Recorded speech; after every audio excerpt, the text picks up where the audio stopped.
안녕하세요. 사연에 빠지다의 DJ 민영입니다. 오늘도 첫 번째 사연 시작하기 전에 구독과 좋아요 눌러주시고요. 그럼 오늘의 사연도 바로 시작해볼게요. 안녕하세요. 포항에 살고 있는 40대 아줌마입니다. 저는 어렸을 때는 꽤 잘 살아서 서울에 살다가 외국에서 살았어요. 하지만 부모님의 사업 실패로 할머니 댁인 포항으로 내려와 살게 됐어요. 포항에서 회사 생활을 하게 되고 거기서 남편을 만나 결혼을 하게 됐습니다. 시댁살이가 이렇게 힘든 줄은 몰랐습니다. 물론 시부모님들은 시간이 지나고 나니 괜찮아졌어요. 하지만 시누이들이 어찌나 저를 무시하던지 특히 첫째 시누이가 저를 그렇게 괴롭히더라고요. 그리고 동서들도 같이 저를 무시했습니다. 물론 처음부터 이렇게 힘든 건 아니었습니다. 처음 결혼 전에 제가 결혼을 잘했다고 생각했었죠. 결혼을 앞두고 시댁 부모님 댁에 갔는데 시부모님은 웃으며 저를 반겨줬습니다. 시누이도 저를 반겨주었고요. 앞서 말씀드렸던 것처럼 남편보다 제가 나이가 많아 걱정을 많이 했습니다. 그 당시 남편은 20대 후반이었고 저는 30대 중반이었거든요. 하지만 걱정과는 다르게 잘 왔다며 저보고 인상이 좋다며 반겨줬어요. 그리고 결혼 승낙을 받았습니다. 저를 보자마자 너무 예쁜 며느리가 들어왔다며 좋아해 주시더라고요. 그리고 1억은 시댁에서 도움을 줄 테니 잘 살아보라며 제게는 바라는 게 없다고 하시더라고요. 그래서 저는 너무 감사했습니다. 정말 시댁 부모님을 제 부모님처럼 모셔야겠다고 생각을 했습니다. 저를 받아주신 시댁 부모님이 너무 감사했거든요. 물론 어쩔 수 없을 수도 있을 거라고 생각은 했어요. 혼전 임신이라 어쩔 수 없이 결혼을 할 수밖에 없는 입장이기는 했거든요. 그래도 욕을 하기 마련인데 잘 대해주니 얼마나 좋은 시댁이라 생각을 하겠어요. 안 그런가요? 심지어 저는 부모님이 다 계시지 않았고 하나 있는 남동생도 외국에 있어 제게 남아있는 가족이라고는 없었거든요. 물론 남동생과 연락이 되지 않아 남아있는 가족이라고는 없었죠. 제 가족 이야기는 짧게 들려드릴게요. 어렸을 때 꽤 잘 살았다고 했잖아요. 어머니께서 잘 사는 집안이라 돈이 꽤 있었습니다. 아버지는 좋은 집안은 아니었지만 그 당시 개천에서 용났다고 했을 정도로 작은 동네에서 공부를 꽤나 잘하는 편이었습니다. 승승장구해 좋은 직장에 들어갈 수 있게 되었죠. 그리고는 주변 친구 대신 소개팅을 나갔는데 저희 어머니를 보게 된 거고요. 한눈에 반해 결혼에 꼴이 나게 됐죠. 처음에는 외할아버지가 많이 반대하셨다고 했지만 어머니가 저를 가지는 바람에 허락을 받았다고 했어요. 그래서 저는 외가 쪽에서는 거의 내놓은 자식이나 마찬가지였어요. 외할아버지는 저희에게 큰 집을 주셨고 아버지에게 회사를 물려주셨어요. 저희 어머니가 외동딸이라 아버지가 물려받게 되었죠. 그래서 어린 시절 굉장히 유복하게 자랐습니다. 유학을 가서 좋은 학교에 들어갔고 열심히 공부를 했죠. 하지만 사업이 망하게 됐고 저는 대학 졸업을 하지 못한 채 한국에 돌아올 수밖에 없었어요. 부모님은 남동생이라도 유학을 마쳐야 한다며 남동생에게 모든 것을 쏟아부으셨습니다. 솔직히 따지자면 제가 남동생보다 더 공부를 잘해서 좋은 학교에 들어갔었는데 남자라는 이유로 남동생에게 모든 걸 줬어요. 여자라는 이유로 기회가 없어진 게 너무 슬펐습니다. 미안하다. 너야 시집이라도 가면 되지만 네 동생은 뭐라도 먹고 살아야지 않겠니? 서럽지 않나요? 저는 꿈도 펼쳐보지 못하고 한국으로 오게 됐습니다. 저는 한국에 와 포항에서 고졸인 채 작은 회사에 들어가 일을 하게 됐죠. 그리고 몇 년 뒤 저희 외할아버지가 돌아가시고 어머니는 충격을 받으셨고 쓰러지게 됐습니다. 그리고는 시름시름 앓다가 돌아가시게 됐습니다. 아버지는 어머니가 돌아가시고 안 좋은 선택을 하셨어요. 어느 날 회사에서 일을 하고 있었는데 병원에서 연락이 왔습니다. 아버지께 사고가 났다고 하셨죠. 아버지는 술을 마시고 차로 뛰어들어 사고가 났다고 했어요. 저는 처음에 그 얘기를 듣고 충격을 받았습니다. 아버지가 뛰어들어갔다는 게 믿기지 않았어요. 아버지 미치셨어요? 왜 거기를 뛰어들어가요? 왜? 저 미치는 걸 보고 싶어요? 아버지까지 없으면 제가 어떻게 살아요? 미안하다. 다시는 그런 짓 하지 마세요. 미안하다. 제발 좀 그 미안하다는 소리 좀 안 하면 안 돼요? 왜 매일 아버지는 미안하다고만 해요? 저 괜찮아요. 제발 아버지가 괜찮아지세요. 어머니 돌아가시고 매일 술 마시고 토하고 술 깨면 또 마시고 어머니 찾고 저도 힘들어요. 제발요, 아버지. 이렇게까지 얘기했으면 아버지가 들을 줄 알았어요. 아버지는 얼마 되지 않아 돌아가셨습니다. 아버지는 결국 아파트 옥상에서 안 좋은 선택을 하고 말았어요. 운명의 장난인지 아버지가 떨어졌을 때 저는 보고 말았죠. 빨래를 넣다가 어떤 물체가 빠르게 지나가는 걸요. 정말 처참했습니다. 비참했어요. 슬프다고도 할 수가 없었습니다. 말로 표현할 수가 없네요. 아버지는 마지막까지 제게 미안하다고 하고 응급실로 가는 도중 돌아가셨어요. 아버지를 원망해야 할까요? 얼마나 힘들었으면 그런 선택을 하셨을까. 참 가슴이 먹먹합니다. 아버지는 늘 웃으며 말을 했어요. 어머니가 아니었으면 자기는 사람이 못 되었을 거라며 늘 어머니께 잘해드렸어요. 어머니를 정말 많이 사랑하셨어요. 하지만 사업도 망하고 어머니도 돌아가시니 삶에 희망이 없으셨던 거죠. 저로는 만족이 안 되었나 봐요. 그렇게 저는 부모님을 놓아드리고 혼자 열심히 살기로 다짐했습니다. 하지만 그게 마음처럼 쉽게 되지는 않더라고요. 사람이 죽어가는 모습을 보는 게 너무 괴로웠어요.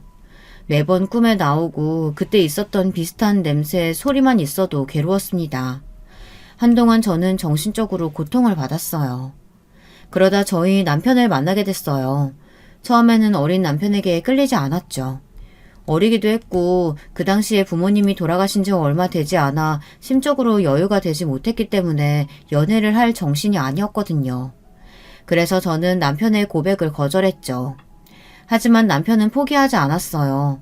남편은 늘 제게 다정하게 대해줬고 특히나 힘들어하는 제게 그 어떤 것도 묻지 않고 평소처럼 저를 대해줬어요. 다른 회사 사람들은 상을 당한 지 얼마 되지 않아 조심스럽게 대했고 심지어 어떤 사람들은 어쩌다 돌아가셨는지까지 묻기도 했죠. 근데 남편은 물어보지 않았어요. 그 모습이 배려 있는 사람으로 생각돼 남편에게 끌렸습니다. 남편의 계속되는 구애로 결국 저희는 사귀게 되었습니다. 그러다 아이가 생기게 됐고 결혼을 결심하게 됐습니다. 시댁에 찾아갔는데도 시댁 부모님들은 저를 좋게 봐주셨어요. 저희는 결혼을 하게 됐고 신혼생활을 굉장히 편하고 행복하게 보냈었어요. 하지만 결혼 후 시댁의 본 모습이 보이기 시작했어요. 저희는 제사를 지내지 않는다고 들었었는데 갑자기 시어머니께서 제사를 다시 해야겠다며 제게 말을 했습니다. 아가, 내가 너한테는 좀 미안한 소리를 해야겠다. 우리 집안이 제사를 지내지 않잖니? 근데 아이고 내가 점을 보러 갔는데 조상들이 노하셨다고 제사를 다시 지내야 한다고 하지 않겠어. 그래서 다시 제사를 지내려고 하는데 어떠니? 어머니가 그러시면 도와드려야죠. 아니 근데 나는 이제 나이도 있고 그래서 그런데 너네가 큰 집이잖니? 그래서 너네 집에서 지내는 건 어때? 네? 아, 네. 어머니가 그렇게 생각하시면 그럴게요. 저는 뭐 해드린 것도 없는데 제사라도 지내야죠. 그래, 작은 애들이야 바쁘니 할 수 없고 어차피 저녁에 지내는데 회사 끝나고 하면 되니까 괜찮겠지? 저는 어쩔 수 없이 저희 집에서 제사를 지내기로 했습니다. 처음엔 시부모님께 해드린 게 없어서 이거라도 열심히 해보자 생각해 하겠다고 했는데 괜히 고부 갈등이 차례와 제사가 있는 게 아니었어요. 동서들은 서울에 있으니 제사를 지내지 않아 저 혼자 다 해야 했습니다. 그리고 처음에는 저희 집에서 지낸다고 했었는데 나중엔 시어머니께서 시댁에서 지내야 마음이 편할 것 같다며 시댁에서 제사를 지내게 됐죠. 남편은 도와준다 말만 하고 시아버지와 술만 마시고 시누이들은 당연하게도 도와줄 생각을 하지 않았어요. 남편들은 연애 후와 결혼 후가 왜 이렇게 다를까요? 앉아있는 꼴이 그렇게 얄미울 수가 없더라고요. 그리고 저희 집 제사를 지내는 것도 아닌데 왜 남편은 가만히 있고 제가 일을 해야 하는지 이해가 가지 않았습니다. 회사 끝내고 시댁으로 가서 음식하고 차례상 차리고 저녁 늦게 제사를 지내고 청소까지 하고 나와야 했어요. 임신을 하고 있는 상태라 더 힘들었죠. 입덧이 심할 때는 남편이 도와주긴 했지만 시어머니가 자기가 알아서 다 한다며 괜찮다고 거절을 하시더라고요. 그렇다고 시어머니가 도와주는 건 아니었습니다. 물론 시어머니도 일을 안 하는 건 아니었지만 끙끙 앓는 소리를 내시면서 힘들다고 말을 하는데 어쩌겠어요. 쉬라고 해야죠. 이상하게도 제가 몸이 정말 좋지 못할 때는 시어머니가 다 알아서 하고 시누이들도 도와주던데 제가 몸이 좀만 괜찮아도 힘들다며 알아 누우셨고 시누이들도 일하고 와서 힘들다며 쉬었어요. 하지만 제사보다 더 참을 수 없었던 건 제게 눈치를 주는 거였어요. 명절날 동서가 시부모님께 용돈을 많이 줬나 봐요. 저희 부부도 드리기는 했지만 작은 회사에서 얼마나 받겠어요. 동선에는 다들 대기업에 다니고 있어 저희보다 벌이가 넉넉해서 더 많이 드릴 수밖에 없었죠. 근데 시아버지가 시어머니께 저에 대한 이야기를 하더라고요. 며느리에게 아무것도 필요 없다고는 했지만 며느리라고 다 똑같은 건 아니지. 다 그렇게 얘기해도 이것저것 다 알아서들 하던데 큰 며느리가 돼서는 필요 없다고 하니 정말 달랑 몸 하나만 와가지고는. 아휴, 어찌 큰 며느리가 작은 며느리들보다 못할꼬. 시아버지는 제게 직접 말을 하지는 않았지만 저에게 들으라는 식으로 말을 했어요. 시어머니도 거기서 한마디를 하더라고요. 물론 제가 듣는다고 말은 하기는 했지만 속상하더라고요. 또 심지어 그때는 시누이들과 아주버님 동서들이 듣고 있었어요. 저는 부끄러워서 화장실로 도망갔고 조용히 눈물을 훔쳤습니다. 남편은 잠시 담배를 핀다고 나가 있어 그 상황을 알지 못해 있었던 일을 남편에게 말했고 남편은 시아버지 성격이 원래 좀 그렇다며 어쩔 수 없다고 조금만 참으라고 말했습니다. 그 다음날 시누이에게 전화가 왔어요. 네, 형님. 무슨 일이세요? 올케, 잘 지내지? 아니, 아버지가 괜히 그런 소리 하셔서 올케 신경 쓸까봐 전화했지. 저는 처음에 시누이의 말을 듣고 괜히 고마웠습니다. 저를 걱정해서 전화를 주니 고맙더라고요. 근데 올케, 그래도 그렇지 아버지가 그런 소리 했다고 그런 식으로 보는 건 좀 아니라고 생각하는데. 네? 그게 무슨 소리예요? 제가 그런 식으로 보다뇨. 아니, 제사하고 나서부터 어머니랑 아버지 막 안 좋게 보는 것 같더라고. 인상도 매일 찌푸리고 있고 가끔은 째려보는 것 같기도 하고. 올케 진짜 그러는 거 아니다? 죄송해요, 형님. 제가 너무 힘들어서 그랬나 봐요. 절대 어머님, 아버님께 그런 거 아니에요. 아니 뭐 내가 좀 너무 예민한가 생각해서 언니한테 물어봤더니 언니도 그렇게 느끼고 있더라고. 뭐 아니라고 하면 다행이긴 한데 좀 조심해줘. 시누이는 제가 늘 인상을 찌푸리고 있다고 그러더라고요. 임신을 해서 몸이 피곤해 저도 모르게 인상을 찌푸리고 있었는지 저는 아니라고 해명을 했어요. 뭐 제가 저도 모르게 그런 표정을 했을지도 모르니 오해를 할 만하다고 생각을 했지만 억울하더라고요. 하지만 저는 괜히 또 욕을 먹기 싫어 죄송하다고 말했어요. 시누이는 떨떠름한 목소리로 앞으로 조심해달라고 말했죠.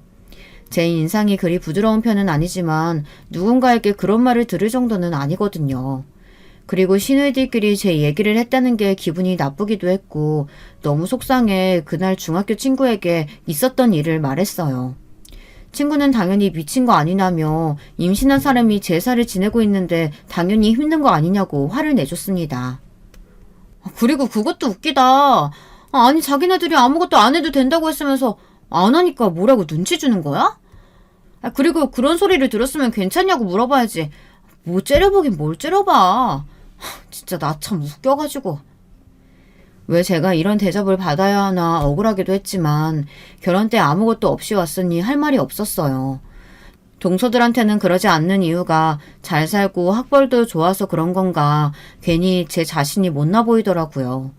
이런 생각이 한번 들기 시작하니 계속 들더라고요. 신우와 있었던 이야기를 할까 말까 고민을 했었지만 남편이 수고했다고 안아주는 게 아니겠어요. 평소에 안아주지도 않았는데 그날은 제가 너무 힘들어 보였나 봐요. 저는 순간 울컥해서 모든 사실을 남편에게 말했습니다. 저희 남편이 성질이 있는 편이라 듣자마자 신우에게 전화를 했어요.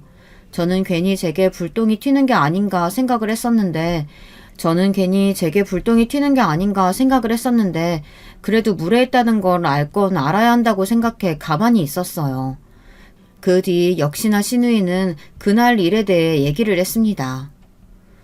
아니 올케는 좋겠어? 내 동생이 그렇게 잘해주니 얼마나 든든해? 아니 글쎄 내가 저번에 그냥 좀 그래서 올케한테 뭐 좀 말했는데 그걸 듣고는 얘가 어찌나 나한테 뭐라고 하던지 나 진짜 서러웠다. 제가 성질이 좀 더러워? 지 마누라 건드렸다고 나한테 어찌나 화를 내던지. 올케는 좋겠어. 신우는 저를 칭찬하는 척 돌려서 말했어요. 근데 올케는 학교 어디 나왔어? 아니 작은 올케들은 다 서울대 나왔는데 올케만 못 들어서. 근데 갑자기 신우이가 제게 학벌을 물어보는 게 아니겠어요? 형님, 왜 말을 못해요? 고졸은 아니시죠? 아, 저 대학은 자퇴했어요. 아니, 그럼 고졸이야? 신우이와 동서들은 놀라며 저를 바라봤어요. 저는 또 이걸로 말이 나오겠구나 생각을 했어요. 저 빼고 신우와 동서들은 꽤 친한 편이에요. 신우와 동서들은 모든 이야기를 공유하는 것 같았습니다. 제가 무슨 말을 하던 시어머니와 무슨 일이 있던 동서들은 다 알더라고요. 분명히 저 빼고 단톡방에 있는 것 같았는데 괜히 물어보기도 그래서 그냥 잠자코 있었어요. 근데 이제 제가 고졸이라고 얘기를 했으니 얼마나 또 말이 나올까요? 시누이들도 그리 좋은 학벌은 아닐 텐데 제가 고졸이라고 하니 이때다 싶어 이야깃거리를 만든 것 같더라고요. 아, 그렇죠. 대학은 자퇴했으니까 고졸이 맞죠. 어머, 저 고졸 처음 봐요. 그러게. 아니, 내 또래들은 다 대학 나왔는데 올케 고졸은 좀 그렇다. 그러게요. 그래도 다들 아무 대학이라도 가는데 고졸은 좀 힘들겠어요, 형님. 신우이와 동서는 고졸을 처음 본다며 저를 무시했습니다.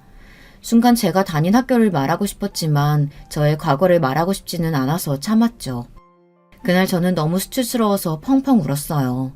어디서 이렇게 대접받는 건 처음이었고 부모님이 살아계셨다면 달랐을까, 사업에 실패하지 않았다면 어땠을까 많은 생각이 들었죠. 스트레스를 받아서 그런가 저는 몸이 너무 안 좋아져 더는 회사에 다닐 수가 없게 됐어요. 시어머니는 그래도 일은 다녀야 하지 않겠느냐며 일단 버텨보라고 말을 하더라고요. 저도 버틸 수 있다면 끝까지 버티고 싶었지만 뭔가 모르게 마음이 떠나서 버티고 싶다는 마음보다는 그만두고 싶다는 마음이 더 커졌죠. 시어머니는 제게 유난 떤다고 말했어요. 제가 그렇게 말도 안 될 짓을 했나요? 동서들도 임신하고 다 잘만 다녔는데 저는 작은 회사 하나 못 참고 그만두겠다고 얘기를 한다며 유난이라며 제게 말을 하더라고요. 너무하지 않나요? 힘드냐고 그 말 한마디 물어봐주면 될 텐데 그게 어찌 유난이라고 말을 하는지 너무 섭섭하더라고요. 그리고 며칠 뒤 동서네가 포항에 결혼식이 있어 저희 집에서 자게 됐습니다. 시댁에서 자려고 했는데 결혼식장이 저희 집과 가까워서 저희 집에서 자게 됐어요. 같이 밥 먹고 한잔하며 말을 하는데 서로 정치 얘기를 하더라고요. 저는 정치 얘기를 하는 걸 별로 좋아하지는 않았어요. 가족들이랑도 정치색이 맞지 않으면 싸움이 날 텐데 굳이 왜 얘기를 꺼내겠어요. 심지어 다른 사람과 제 생각이 맞지도 않았어요. 그래서 저는 잠자코 있었습니다. 그때 동서가 그만 이야기하자고 했어요. 형님, 괜히 저희가 어려운 얘기 한 건 아니죠? 아이고, 제가 형수님 모르는 얘기를 꺼냈나요? 죄송합니다. 저 빼고 셋은 다 취해서 혀가 꼬인 채로 제게 말을 했어요. 아니야, 마누라 정치 잘 알아. 에이, 자기 부인이라고 그렇게 또 감싼다. 고졸이 이런 얘기 어떻게 해요. 요즘 사람들 보니까 뭐 고졸이면 뭐 일하느라 정치도 잘 모르고 일만 하던데. 그냥 사람들이 하는 얘기만 알지 잘 모르더라고요. 그래? 우리 마누라 잘 모르나? 그럼 이때껏 사람들이 말한 것만 듣고 나한테 그런 말 했어? 저는 동서보다 남편이 더 얄미웠습니다. 거기서 맞장구를 칠 게 아니라 아니라고 해야 하는 거 아닌가요? 남편은 취해서 저에게 무식하다고 막 웃으며 얘기를 하고 동서도 웃으며 그렇게 말하는 거 아니라며 자기는 그런 말 한 적 없다고 발을 빼는 게 아니겠어요. 정말 여우 같지 않나요? 그래도 뭐 어떡합니까? 취한 사람들에게 아니라고 해명한 것도 웃겨 저도 그냥 가만히 웃으며 있었습니다. 하지만 생각하면 할수록 남편이 너무 밉더라고요. 저는 남편에게 한 소리 해버렸어요. 근데 웬걸 남편은 왜 그런 걸로 화를 내냐며 아무렇지 않게 말을 했습니다. 그리고 그 다음 날 저는 동서의 카톡을 보고 열이 받지 않을 수가 없었어요. 동서가 잠깐 씻는다고 식탁 위에 폰을 두고 갔는데 계속 연락이 오더라고요. 보지 않으려고 했지만 궁금해서 슬쩍 봤습니다. 근데 제가 없는 단톡방에서 대화를 불이 나게 하고 있더라고요. 제가 없는 단톡방이 있는 건 지레 짐작으로 눈치채고 있었지만 제 눈으로 보니 더 할 말이 없더라고요. 더 화가 나는 건 제 욕을 하고 있지 않겠어요? 저는 이걸 남편에게 얘기했더니 자기가 말해보겠다며 저를 달래고는 그러니 왜 저보고 남의 폰을 봤냐고 물어보는 겁니다. 거기서 남의 폰을 봤다고 꾸중을 들어야 하는 일인가요? 너무 섭섭해서 그날 처음으로 크게 부부싸움을 했습니다. 남편은 제가 이해가 안 되고 저는 남편이 이해가 안 되고 저희는 일주일 동안 이야기를 하지 않았어요. 그 사이에 저는 일하는 게 점점 힘들어져 그만뒀습니다. 남편에게는 말은 안 했지만 회사 안에서도 제가 고졸이라 조금 무시를 당하는 경우가 종종 있었거든요. 하지만 새로운 시작을 하기에는 무서워 참고 다녔는데 동서들의 무시와 시부모의 무시로 저는 터질 대로 터져버렸어요. 그래서 미련 없이 회사를 그만둘 수 있었어요. 그날 시어머니께 전화가 왔었죠. 회사를 그만뒀다고? 네, 어머니. 곧 출산도 하고 이제는 제가 하고 싶었던 일을 해보려고요. 아니, 애들 뒷바라지하고 남편 뒷바라지해도 부족한데 하고 싶은 일을 한다고 일을 때려치우니? 시어머니는 저에게 소리쳤고 저는 묵묵히 시어머니의 잔소리를 들을 수밖에 없었어요. 저는 예전부터 제 회사를 가는 게 목표였는데 뭐라도 제 힘으로 할 수 있는 일이 있었으면 좋겠다고 생각했거든요. 뭐가 좋을까 생각을 하다가 요식업 쪽으로 일을 하고 싶어 작은 식당을 열게 됐어요. 출산을 하고 몸이 좀 괜찮아지고 나서 바로 저는 식당을 차렸죠. 목표는 크게 사업을 열어서 밀키트를 만들어 판매하는 것이 제 목표였어요. 근데 웬걸 승승장구해서 제 사업이 크게 성공을 하고 말았죠. 밀키트까지는 판매하지 못했어요. 하지만 맛집으로 소문이 나서 더 크게 성장하게 됐습니다. 성공을 하니 시어머니도 저에 대한 태도가 달라졌어요. 물론 여전한 건 시누이와 동서들이긴 했지만요. 왜 이렇게 저를 못 잡아먹어서 안달일까요? 근데 정말 어처구니가 없는 사건이 일어나고 말았어요. 첫째 시누이가 이혼을 당하고 만 것입니다. 첫째 시누이가 늘 집안일도 안 해 매일 잔소리만 해 아주버님을 힘들게 하고 있다는 건 알고 있었지만 이혼을 할 정도는 아니라고 생각했거든요. 근데 훨씬 더 심했나 봅니다. 아주버님은 참지 못하고 이혼을 선언했고 결국 시누이는 이혼을 당하고 말았죠. 듣고 걱정보다는 통쾌했습니다. 성격이 그 모양이니 이혼을 당했을 거라 당연히 생각했고 이혼 당한 걸 창피하게 생각한다면 저를 무시하지도 못할 거라고 생각했어요. 하지만 역시 이상한 사람은 자기가 뭐가 문제인지 모르나 봅니다. 시누이는 여전히 저를 무시하고 잔소리를 했어요. 아니, 더 심해졌습니다. 이혼을 당하고 시누이는 시댁에서 지냈죠. 그리고 무슨 바람이 들었는지 갑자기 회사를 그만두고 쇼핑몰을 차리겠다고 막 사업을 시작하더라고요. 하지만 이내 곧 안 된다고 생각했는지 그만뒀죠. 시부모님은 그런 신우가 답답했는지 나가 살라며 소리쳤고 집에서 쫓겨나게 생겼었죠. 그러자 시누이는 저희 집에서 잠깐 지내겠다고 하지 않겠어요? 잠깐만 내가 지낼게. 지금이야 할 일이 없고 엄마도 아빠도 나를 이렇게 한심하게 보지만 나 곧 성공해서 나갈 거야.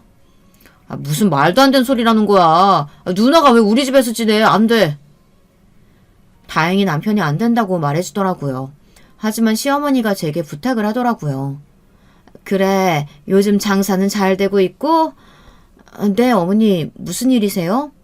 아니, 다른 게 아니고, 우리 정이가 좀 애가 자존심이 세서 어디 가서 일을 잘 못해.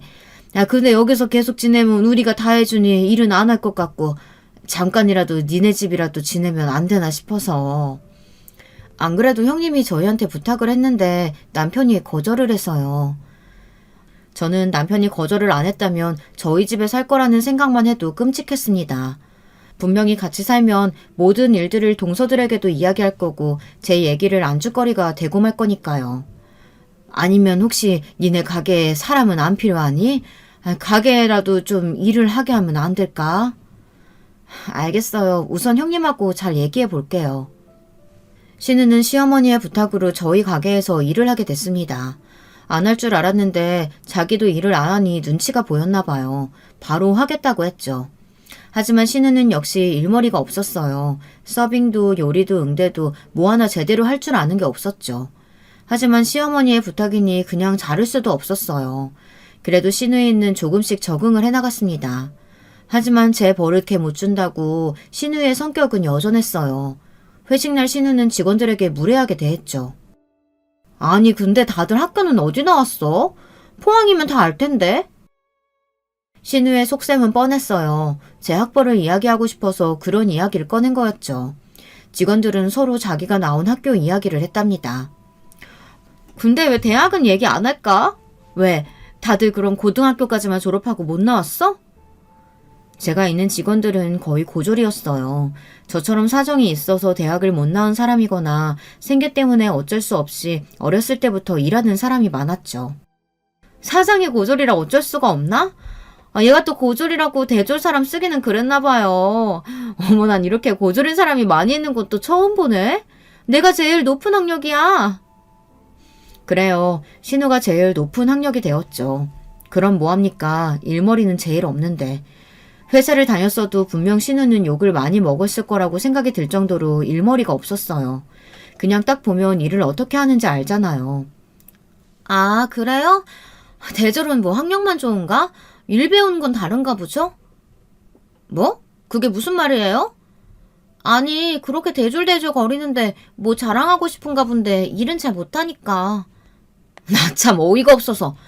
아니, 제가 이런 일은 처음이고 그러니까 그러는 거죠. 틀린 말은 아니었어요. 회사 일과 장사는 다르니까요. 하지만 일 처리를 어떻게 하느냐는 보이니 제가 일머리가 없다고 했죠. 주방에서 일하는 직원들은 회사 일도 해본 사람들이라 더 잘 알았던 거고 참지 못하고 저 대신 말을 해준 거였죠. 속이 다 시원했습니다. 그리고 시아버지 생신 때 저는 용돈을 두둑히 드릴 수 있게 됐죠. 시부모님은 고맙다며 그 전과 다르게 앉아서 과일이라도 먹으라고 했어요. 시누이 애들에게 모든 것을 다 시켰죠. 저는 눈치가 보여 돕긴 도왔습니다. 그리고 작은 방에 들어가 TV를 보고 쉬고 있는데 동서가 들어오는 거예요. 그리고는 신우도 들어와 같이 쉬었습니다. 그때 동서가 저희 직원 이야기를 꺼내는 게 아니겠어요? 형님은 직원들 학력은 다 안 보시는 거예요? 아니 얘기 들었는데 학력은 안 보는 것 같다고 말씀드려서 좀 신기하더라고요. 장사하는 사람들은 다 그런가? 신우가 또 동서에게 얘기를 한 거죠. 저를 무시하는 건 참을 수 있겠는데 직원들까지 무시하니 참을 수가 없더라고요. 동서, 학력도 물론 중요하지만 사람 됨됨이가 가장 중요하지 않겠어? 그리고 나 봐봐. 나 고졸인데도 성공해서 살고 있잖아. 그리고 대졸도 거기서 거기인 사람 많고 가고 싶어도 어쩔 수 없이 못 간 사람도 있어. 아니 뭐 저도 알고 있죠. 제가 뭐 뭐라고 한 것도 아닌데 왜 화를 내세요? 동서는 제가 이렇게 말한 건 처음이라 당황하는 눈치였습니다. 그 이후로는 아무 말도 못하더라고요. 어느 날 한 직원이 제게 물었어요. 사장님은 어떻게 이렇게 장사를 잘하세요? 어릴 때부터 장사를 좀 하셨어요? 아니, 그냥 부모님이 사업을 좀 하셨어. 음식관에서 좀 크게 하셨는데 그걸 보고 자라서 그런가. 어떻게 장사를 해야 하는지 보이더라고. 아, 그래요? 그럼 근데 사장님 잘 사셨으면 대학에 가실 수 있는 거 아니었어요? 사장님 꽤 똑똑하신 것 같았는데. 사장님 그거 아세요? 사장님한테서는 뭔가 모르는 기품과 뭐라고 해야 되지? 모르겠어요. 뭔가 우아하면서 사람이 똑똑해 보여요. 그래? 나는 딱히 그런 모습 보여준 적이 없는데. 그래도 그런 말 들으니 기분은 좋네. 뭐 내가 대학을 못 나와서 그렇지 좋은 곳에 가기는 했지. 사업만 망하지 않았으면 졸업도 했을 거고. 그래서 말씀 안 해주실 거예요? 하버드. 직원은 놀랐습니다. 놀랄만도 하죠. 저는 하버드에 다니다 자퇴를 했습니다. 그래서 동서들이 서울대 나왔다 했을 때도 그리 크게 놀라지 않았죠. 그리고 제가 좋은 학교를 가기는 했지만 산전수전 다 겪으며 주변에 있는 사람들을 보니 학력이 중요해도 사람 인성이 가장 중요하다고 생각을 해왔기 때문에 고졸이라 무시를 당해도 제 과거는 말하지 않았던 거예요. 그 주변에서 듣고 있었던 직원들은 다 놀라했어요. 하버드생은 처음 본다며 왜 그때 말하지 않았느냐고 답답해 하더라고요. 저는 그냥 별로 말하고 싶지 않다며 조용히 넘어가자고 말했죠. 제가 하버드를 다녔다는 사실은 남편도 모르니까요. 시간이 지나고 제게는 또 한 번의 축복이 찾아왔어요. 아이를 갖게 되었죠. 하지만 이번에는 달랐어요. 장사도 잘 되고 분점도 하나 내고 아주 승승장구하고 있었죠. 그래서 그런가 시어머니는 임신도 했는데 너무 무리하지 말라고 쉬라고 말을 했죠. 그래도 어떻게 제가 쉽니까? 조금은 너무하다는 생각이 들기는 했지만 처음에 아무것도 없는 저를 받아준 건 잊지 못하니 저도 도왔습니다.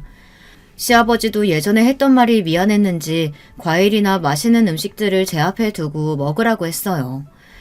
시누이는 입이 대빨 나와서는 투덜투덜 거리며 제사를 지냈어요.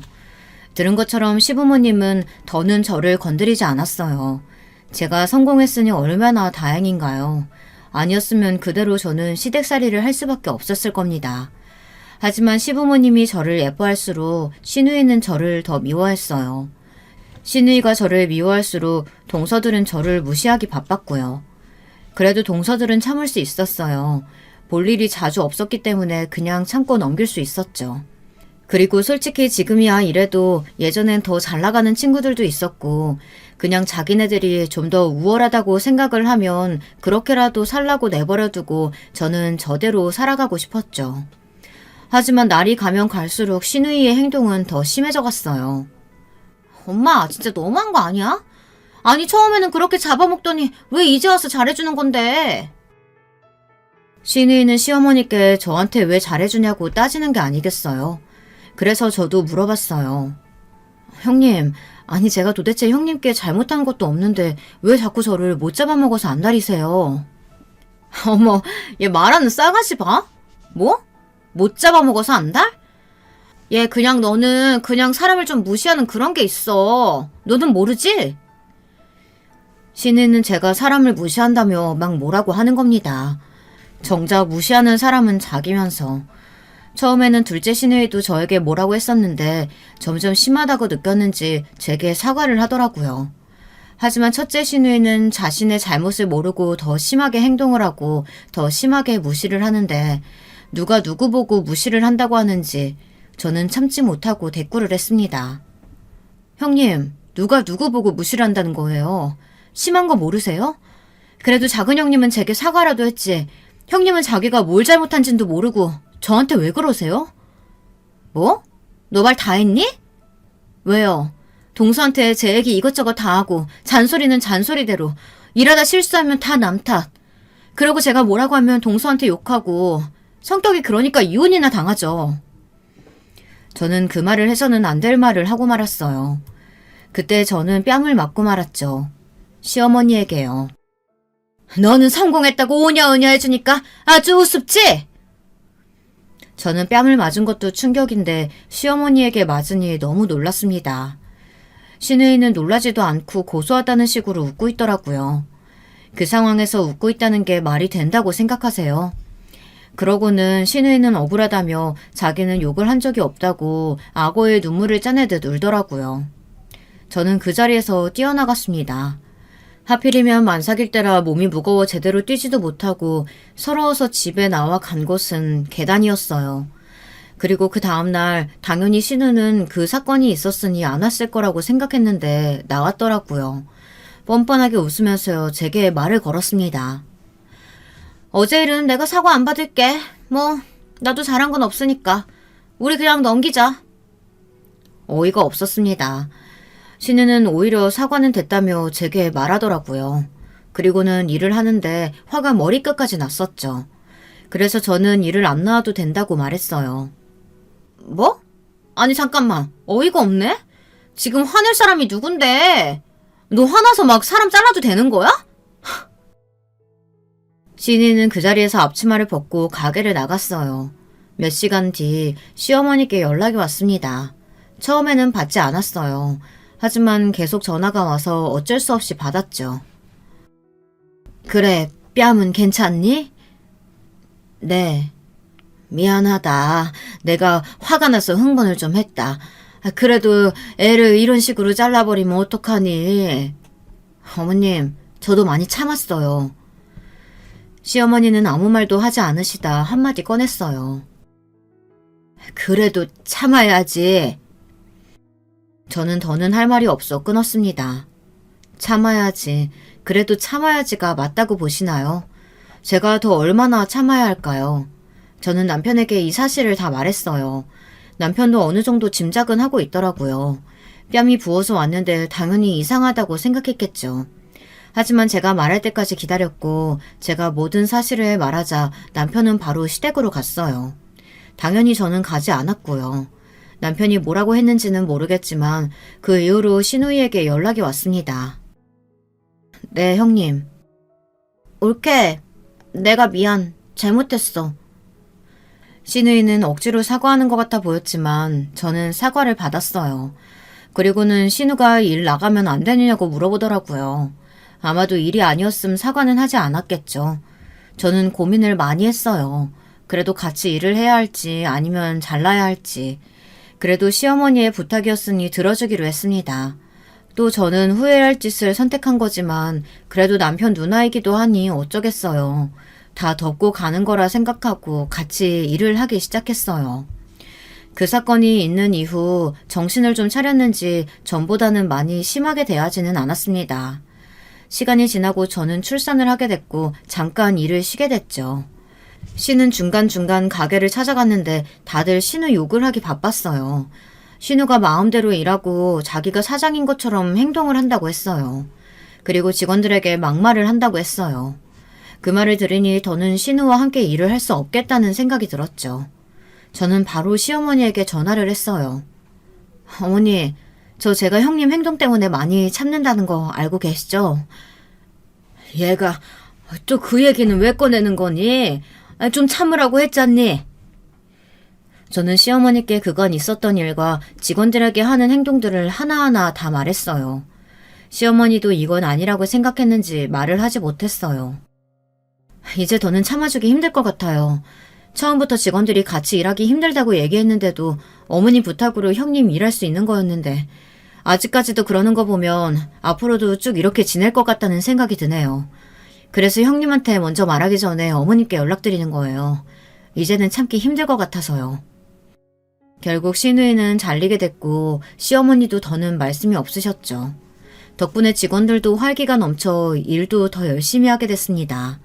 그런 직원들을 보면 괜히 신우이와 함께 일하게 해서 스트레스를 받게 했나 좀 미안하기도 했습니다. 그리고 얼마 안 가 신우이 생일이었는데 신우이가 본점 식당에서 밥을 먹자고 하는 게 아니겠어요. 또 얼마나 진상짓을 할까 걱정했지만 시부모님과 남편은 좋다고 말했죠. 보통은 신우 생일까지 챙기지는 않는데 신우가 제가 얄미웠나 봅니다. 신우 생일을 축하하는 날이 되었습니다. 신우 생일은 평일인데 신우가 동서들과도 같이 먹고 싶다고 해서 주말에 다 같이 축하를 하기로 했죠. 저는 동서들까지 부를 줄은 몰랐어요. 얼마나 저를 씹고 다녔을까요? 생각만 해도 지긋지긋했습니다. 또 저를 얼마나 무시할까요? 신우이와 동서는 역시나 가까이 앉아 자기들끼리 히히낙낙 웃으며 얘기를 하고 있었어요. 그나마 양심이 있는 둘째 신우이는 말하지 않았지만 첫째와 동서들은 쏙닥쏙닥 자기네들끼리 뭔가를 얘기하더라고요. 그때 동서가 제게 말을 걸었어요. 형님, 근데 형님도 이제 사장인데 학점은행제라도 들어서 대학 졸업장은 따야 하는 거 아니에요? 사업에 성공하면 그래도 사람들이 이것저것 물어볼 텐데 대학이라도 나왔다고 말해야 되지 않겠어요? 아니, 성공한 것 자체가 대단한 거지. 재수씨 말 되게 이상하게 한다. 아유, 뭘 또 그렇게 말하니? 올케가 큰올케 걱정해서 말하는 건데. 얘들은 무슨 이런 날에도 싸우려고 해. 밥이나 먹자.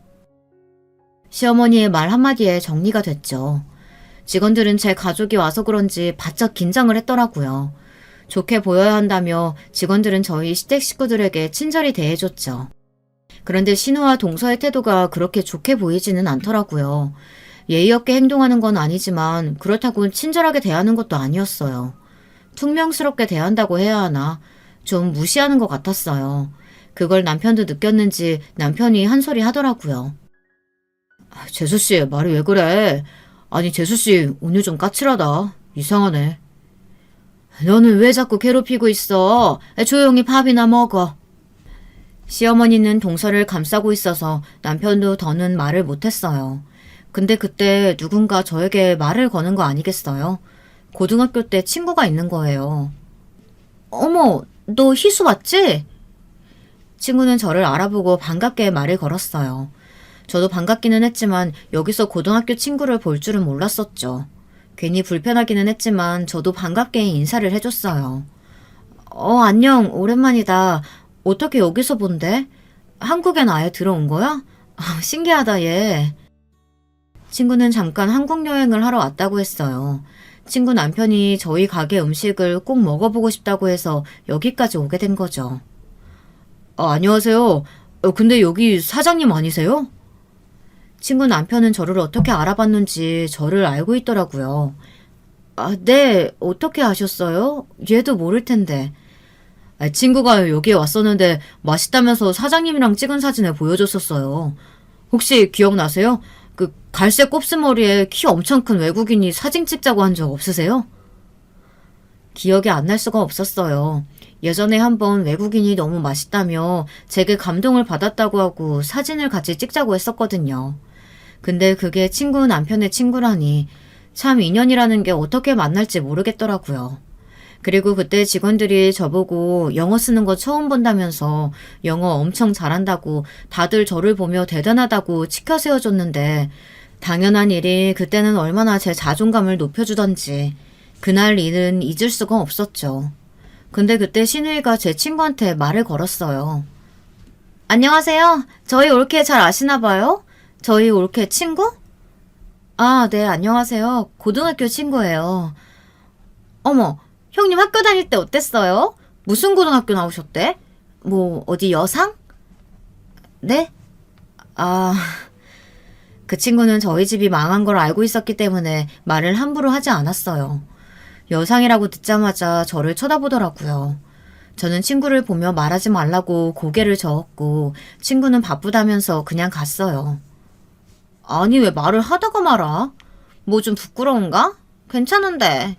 여기 뭐 학벌이 중요한 것도 아니고, 안 그래? 아니, 그래도 학벌이 중요하기는 하죠. 요즘 세상에 대학 안 나온 사람이 어딨다고. 그런가? 자기는 서울대 출신이라 그래. 솔직히 거기서 거기인 대학 나온 사람도 많잖아. 그래도 뭐 고졸보다는 나은가? 아무래도 그렇죠. 솔직하게 말하면 저는 고졸은 무식해서 사람 취급도 안 하고 싶어요. 신우와 동서들은 저를 보며 말을 하기 시작했어요. 저는 포기했죠. 어디 한번 더 얘기해봐라. 도 닦는 기분으로 모든 말을 흘려들었습니다. 하지만 남편은 참지 못하고 책상을 내리치며 신우와 동서들에게 말했습니다. 가만히 듣자 하니까 아니 왜 자꾸 우리 마누라 건들면서 살살 긁어내는 거야? 왜? 예쁘고 참하니까 질투나서 그런 건가? 내가 몰라서 가만히 있는 줄 알았어? 여보 왜 그래? 사람들 다 쳐다봐. 그만해. 여기 내 가게야. 창피하게 굴지 마. 그때 누군가가 박장대소를 하며 저에게 말을 걸었어요.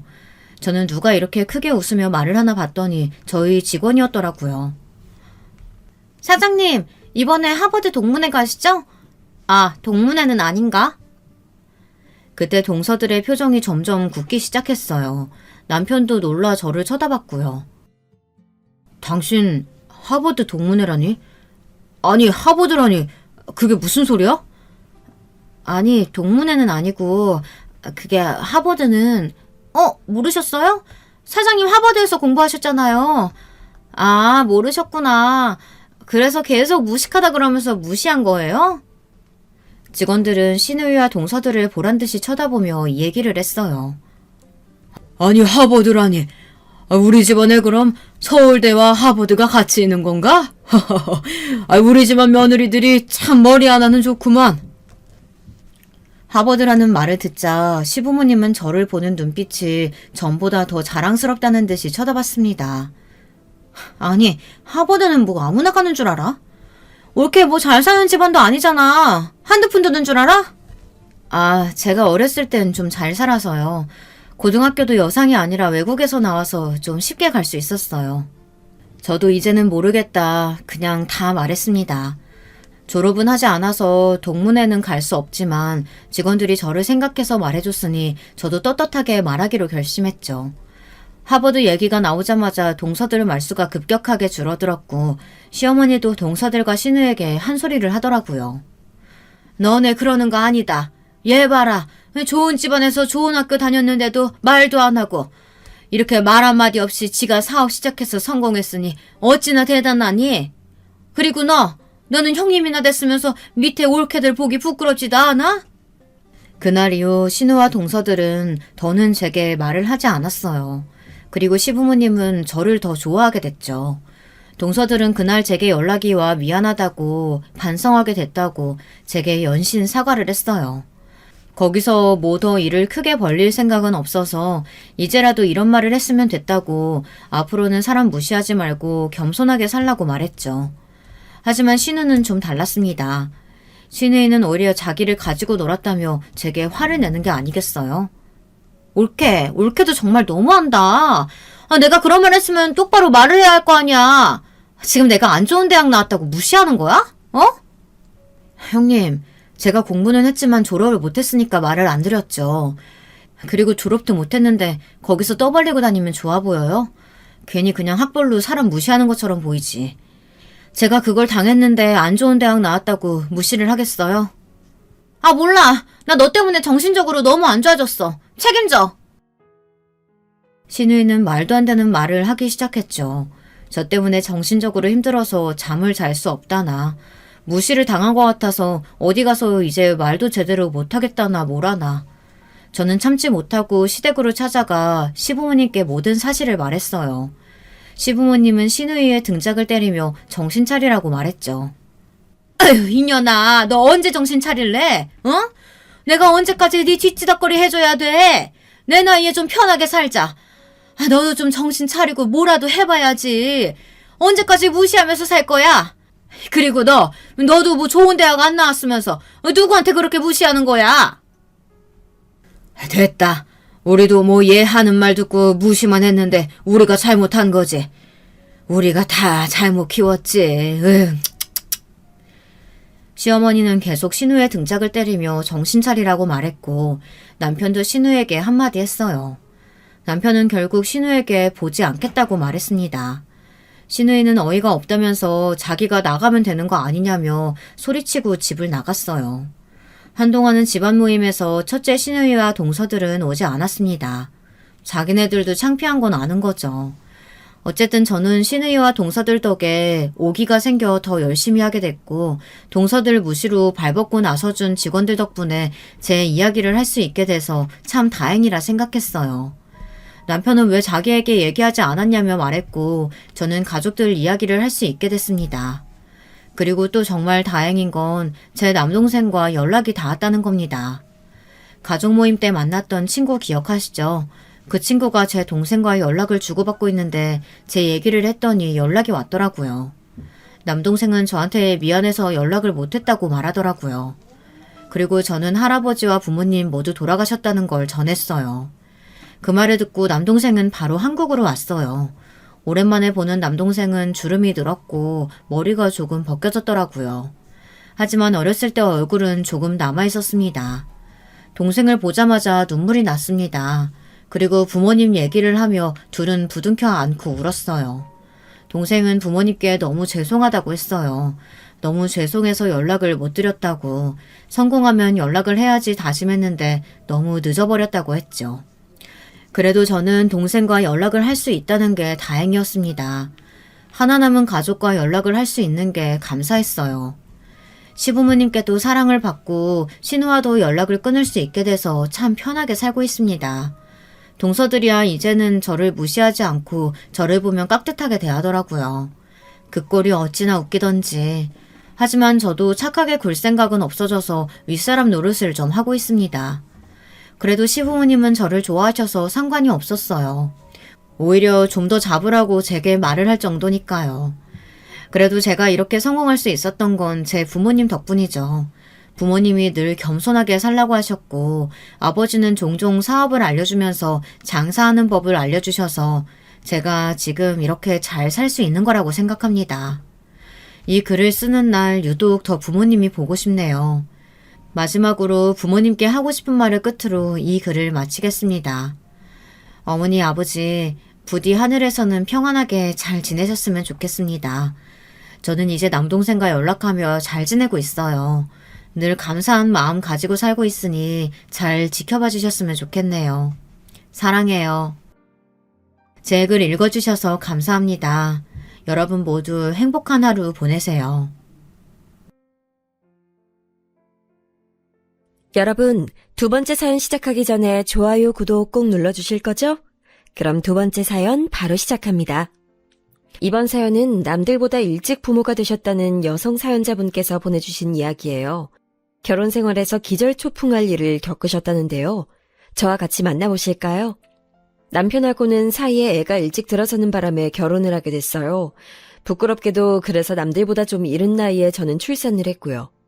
저는 배우고 싶었던 분야가 뚜렷했고 공부를 더 미루지 않고 이어나가고 싶었기 때문에 아이는 돌진하기 전부터 친정엄마가 키워주셨습니다. 아이는 거의 친정집에서 살았고요. 3살 때부터는 시댁에서도 아이를 맡아주셨습니다. 저희 부부가 본격적으로 아이를 완전히 저희 수중에서 키운 건 아이가 초등학교 입학하고 나서였네요. 남편이 이때 일을 그만두고 집에서 쉬면서 있었기에 가능했던 것 같아요. 집에서 아이를 전적으로 봐줄 인력이 없었다면 아마 저희 아이는 친정이나 시댁의 손길을 받으며 한두 해 정도 더 떨어져 살았을 테니까요. 남편이 다니던 직장을 그만뒀던 것은 스트레스가 너무 심해서였어요. 직장 내의 문화에 적응을 잘 못했는데 업무까지 적성에 맞지 않았으니 남편으로선 하루하루가 고역이었겠지요. 게다가 근무 시간이 굉장히 길었거든요. 하루가 멀다 하고 야근을 했었던 것으로 기억하니까요. 그렇게 결국 직장을 때려치운 남편은 집에서 1년 넘게 아이를 보면서 지냈답니다. 집안일하고 아이 챙기고 그러면서 살았죠. 그러다가 시아버지의 육촌 형제분께서 차리신 공장에 들어가 일을 했어요. 저는 내심 남편이 계속 집에서 지내며 아이를 전적으로 돌봐주길 바랬지만 뜻대로 되지 않았습니다. 무엇보다 남편이 질색을 했죠. 여자들이 낳는 집안일하면서 애 숙제 봐주고 밥 차려주니까 진짜 미치겠다. 지난 1년이 내 인생에서 가장 최악이었어. 나 이제 다시 일자리나 알아보려고. 남자들은 집안일 하지 말란 법 있어? 그리고 남의 애 돌봐주는 것도 아니고 우리 하나뿐인 딸인데 뭘 그렇게 힘들어해. 직장생활 너무 지옥 같아서 떠올리기만 해도 속이 울렁거린다고 했잖아. 그래놓고 다시 직장인으로 돌아갈 수 있겠어? 더 이상 집에서만 내 효용의 가치를 증명하는 건 못 해먹겠어. 내 영혼이 좀 먹히는 느낌이 든다고. 알아? 우리 딸 정말 눈에 넣어도 안 아플 만큼 소중하고 사랑스러운 건 맞는데 내 일상을 전부 애한테 투자하는 건 진짜 아닌 것 같아. 내가 네 눈치 보느라 말을 안 해서 그런 거지. 나 이런 생각한 지 벌써 몇 달 됐어. 참다가 말하는 거야. 네가 나 집안일하고 마트에서 장이나 봐오고 이렇게 사는 걸 좋아하는 것 같아서. 근데 이젠 도저히 안 되겠다. 이러다가 나 말라 죽을 것 같아. 직장 생활하는 게 감당 안 돼서 두려운 마음에 망설였던 건데 혹시 일자리 주선해 주실 수 있냐고 아버지랑 친척 어르신들한테 연락 돌려보려고. 그런 대로 돌아가면 일반 직장보다야 훨씬 낫겠지. 그래, 정 그렇다면 알겠어.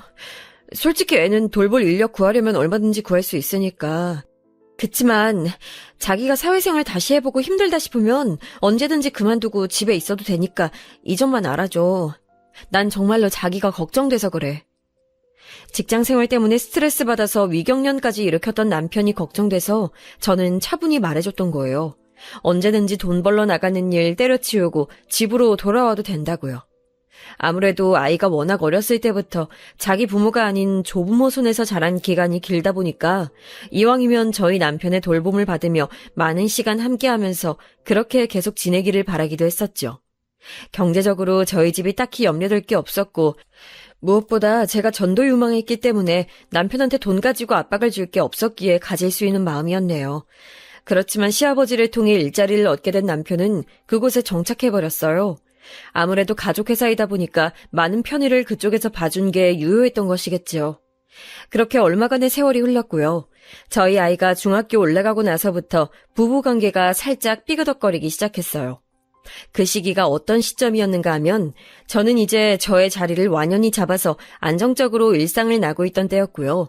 남편 역시도 그 공장에서 자기 역할을 딱 고정하고 일을 하고 있었으며 아이는 자기 주관이 강해지는 사춘기에 돌입한 때였지요. 어떻게 보자면 저희 집은 딱 알맞은 궤도에 올라서 이제 평탄한 모습으로 계속 세월과 함께 익어가는 과정만 남은 것이었어요. 그러나 이 시기부터 남편이랑 사이가 서먹서먹해지고 약간 겉돌게 될 줄은 상상도 못했었네요.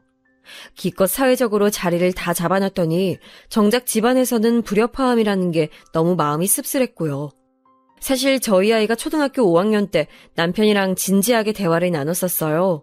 저도 생각만 가끔 하고 있던 걸 남편이 먼저 말로 꺼내는데 슬슬 둘째를 갖는 게 어떠냐는 것이었죠. 우리 더 늦기 전에 둘째를 갖는 게 어때? 나도 지금 다니는 일에 녹아들었다는 확신이 이제야 들고 나니까 자연스럽게 둘째 생각이 난다. 나도 둘째 생각하긴 했었어. 근데 남들은 우리 나이에 첫째를 갖기도 하는 걸. 우리가 늦은 나이는 아니잖아. 서두를 거 없다고 생각해서 난 그냥 느긋한 마음이었어. 알아. 그치만 우리 첫째 생각해야지. 나이 터울이 너무 크면 애들한테도 안 좋을 거야. 지금도 벌써 당장 아이 생겨서 내년에 태어난다고 해도 그럼 첫째랑 둘째가 12살 차이인걸. 띠동갑이라고. 그건 그렇네. 우리 딸이 워낙 사력 있고 착해서 그런가 자기 동생이랑 나이 차이가 커도 왠지 잘 돌봐줄 거라는 생각이 들어서 내가 구체적으로 몇 살 차이 날지 그런 걸 안 따져봤던 것 같다. 자기 말이 맞아. 우리 너무 갑작스럽게 아이가 생겨서 결혼하고 정신없이 살아오느라 간과했지만 자식을 외동으로 키울 생각은 없었잖아. 더 늦기 전에 둘째를 갖는 게 맞는 거겠어. 자기야, 우리 얼른 둘째 만들어서 우리 딸한테 동생 보여주자. 저는 남편의 말에 바로 동의가 됐고 아이한테 동생을 선물해주고 싶다는 생각으로 기뻐했습니다. 하지만 둘째가 생기지 않았습니다. 바로 생길 줄 알았는데 그렇지 않아서 많이 의아했었네요. 그래서 날짜 주기를 계산해가면서 남편이랑 전략적으로 둘째 임신에 노력을 했었고요. 그럼에도 뱃속에 생명이 들어서질 않았어요. 반년을 보낸 끝에 검사를 진행해봤었죠. 결과를 살펴봤더니 특별한 이상은 없었고요. 굳이 이유를 따져보자면 제 쪽에 작은 원인이 있긴 했었답니다. 저는 오만 각고의 노력을 다하면서까지 둘째를 가져야 한다는 강박 같은 게 전혀 없었던 듯 싶어요. 조급한 문제는 아니었기 때문에 이러다가 생기겠지라는 식이었죠. 하지만 남편은 그렇지 않았던 걸까요? 지금에 와서도 모르겠어요. 그 시기에 남편이 무슨 생각을 하고 있었는지. 남편은 소모적인 말을 잘도 하면서 정작 중요한 말은 자기 속에 꾹꾹 눌러 담았다가 끝에 가서야 간신히 말을 해주는 타입이었죠. 그렇기에 남편이 직접적으로 말을 하지 않으면 저는 알 도리가 없었어요. 그리고 저는 타고나기를 다른 사람한테 지대한 관심이 없는 편이에요. 그런 쪽으로 살짝 둔감하기도 하고요. 그렇기에 남편이랑 제가 성격적으로 좋은 궁합은 아니었다고 생각해요. 남편은 누군가 끊임없이 뭘 물어봐주고 그 마음을 어루만져줘야 하고 기분을 달래줘야 하는데 저는 전혀 그렇게 해주는 사람이 아니었으니까요. 물론 이러한 사실도 그 당시엔 잘 알지 못했고 시간이 흐르고 나서 제가 자연스레 깨닫게 된 것들이랍니다. 상대방이 나하고 있을 때 어떤 사람이었는가 하는 것은 그 당시에 내가 절대 알 수 없으며 시간이 지나 한 발짝 물러나서 바라봐야만 그 깊이가 보이는 법이더라고요. 둘째가 생겼으면 좋겠다는 공통의 목표만을 가졌던 채로 마음을 겉핥기로만 나누었던 저희 부부는 그렇게 2년여를 보냈습니다. 그리고 어느 날 남편이 저한테 그러더라고요. 우리 그냥 둘째 갖지 말자. 그러니까 너도 이제 부담 가질 필요 없어. 있는 자식만 잘 키우면 된 거지. 그때 남편의 표정이 되게 무뚝뚝했던 것 같아요. 감정의 동요가 하나도 없이 그렇게 말을 하는 게 왠지 낯선 사람처럼 느껴지기도 했었기에 그때 남편의 모습이 머릿속에 강하게 남았네요. 제 생각으로는 바로 그때를 기점으로 남편이랑 관계가 많이 소원해진 것 같더군요. 저도 모르게 그때 별로 부담 가진 적 없어 라고 말을 했었는데 그게 혹시 말실수였던 것인지 어떤 것인지는 모르겠어요.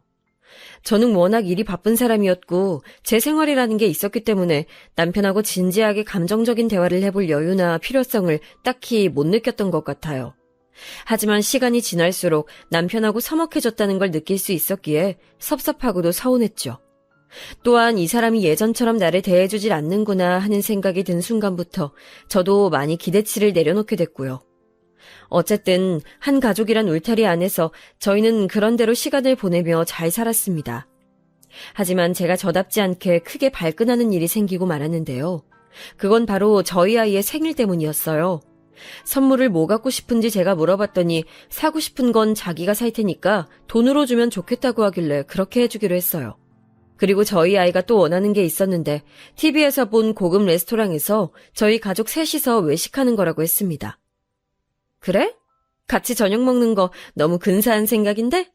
우리 딸이 멋진 선물 말해준 덕분에 엄마 아빠도 그날 호강하겠다. 그럼 우리 딸이 아빠한테 가서 그거 말해볼래? 레스토랑 가서 밥 먹자고 말하면 아빠가 예약 다 해주실 거야. 엄마, 근데 꼭 내가 말해야 돼? 엄마가 아빠한테 말해주면 안 돼? 어차피 내가 말하나 엄마가 말하나 본론은 똑같은 거잖아. 그러니까 엄마가 말해주면 좋겠는데. 에이, 그래도 생일 당사자가 원하는 선물을 직접 말하는 거랑은 다르지. 우리 딸이 애교스럽게 가서 말해봐. 분명히 아빠가 엄청 좋아하시면서 우리 딸이 해달라는 거 해줄 테니까. 아이가 직접 자기 아빠한테 가서 부탁하는 걸 꺼려하길래 저는 사춘기의 여파라고 생각했어요. 그 작년 생일에도 저는 하필 너무 바빴던 데다가 아이도 생리통이 심해서 어영부영 넘어갔었거든요. 그래서 올해는 제대로 챙겨주고 넘어가야 하는 때이니만큼 남편이 흔쾌히 응해줄 것이라고 믿었고요.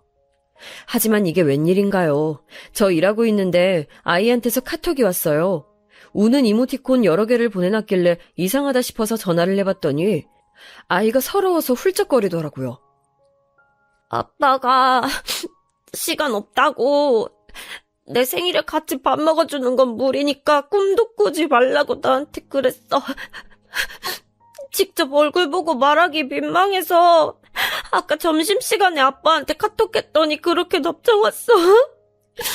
내가 그러면 생일 지나고 나서 그 다음 주말에 레스토랑 가자고 했더니 그것도 안 된대. 그냥 싫대. 아빠가 내 생일 챙겨주기 싫으신 것 같은데.